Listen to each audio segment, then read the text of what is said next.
దేవుని నామానికి స్తోత్రాలండి. మీ అందరికీ నా వందనాలు. ఈరోజు దేవుని మాట రోమీయులు రాసిన పత్రిక 8వ అధ్యాయము 14వ వచనమండి. ఒకసారి చదువుకుందాము. దేవుని ఆత్మ చేత ఎందరు నడిపింపబడుదురో వారందరూ దేవుని కుమారుల ఎందరు. ఇక్కడ వాక్యం సెలవిస్తున్నది ఒకసారి జ్ఞాపకం చేసుకోండి. ఎవరైతే దేవుని ఆత్మ చేత నడిపించబడుతున్నారో, ఎవరైతే దేవుని ఆత్మ చేత నడిపించబడతారో వాళ్ళందరూ ఏమవుతారంట? దేవుని కుమారులు అనబడుదురు. అయితే ఈ వాక్యానికి విరుద్ధమైన వాక్యం కూడా ఉందా అంటే ఉందండి. ఎన్ని ఉన్నాయంటే 2-3 ఉన్నాయండి. వాటిలో కొన్ని విషయాలు మనము ఈరోజు తెలుసుకుందాము. అట్లే ఒకటి, శరీరానుసారంగా నడుచుకునేవారు. దీనిపైన ఒక వచనం మనం చూసుకుంటే, శరీరానుసారంగా నడుచుకునే వాళ్ళు ఈ లోకంలో చాలా మంది ఉన్నారండి. ఆత్మానుసారంగా కాదు, శరీరానుసారంగా నడుచుకునే వాళ్ళు అనేకులు ఉన్నారు. వాళ్ళందరూ ఏమవుతారు? సజీవులై ఉండరు, వాళ్ళు నిర్జీవులైపోతారు. వాళ్ళు ఆత్మ లేని వారుగా మారుతారు, శరీరానుసారంగా ఉన్నవారుగా మారుతారు. అప్పుడు అది దేవుని కుమారులు అనబడరు. ఎందుకు అనబడతారండి? ఈ వాక్యానుసారంగా మనం ఆలోచిస్తే దేవుని కుమారులని అనబడరు. కాబట్టి దేవుని కుమారుడు కుమార్తె నువ్వు అనిపించుకోవాలంటే నువ్వేమై ఉండాలా? దేవుని వాక్యానుసారంగా, దేవుని ఆత్మానుసారంగా నడుచుకునే దానివై ఉండాలా. అదేవిధంగా లోకానుసారంగా నడుచుకునే వాళ్ళు ఈ లోకంలో వాళ్ళకి అన్ని అదే శరీరానుసారము లోకానుసారము దాదాపు ఒకటే అండి అవి.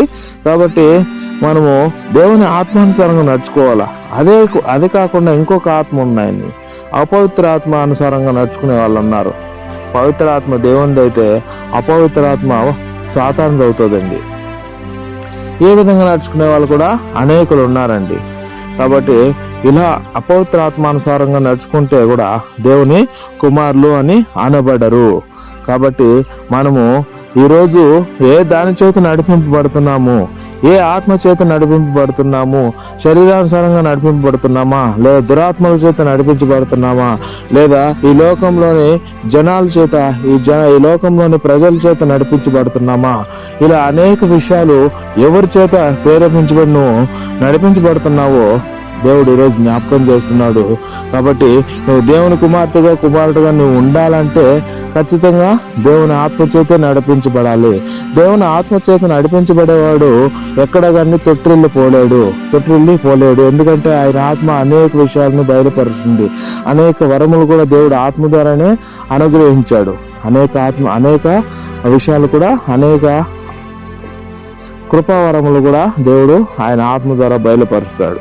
అనేక జ్ఞానం కానీ, అనేక వాక్యం కానీ, అనేక రకములైన ఆ పరిశుద్ధాత్మవరములన్నీ కూడా ఆయన ఆత్మ ద్వారానే ప్రతి ఒక్కరికి బయలుపరిచాడు, ప్రతి ఒక్కరికి అనుగ్రహించాడు.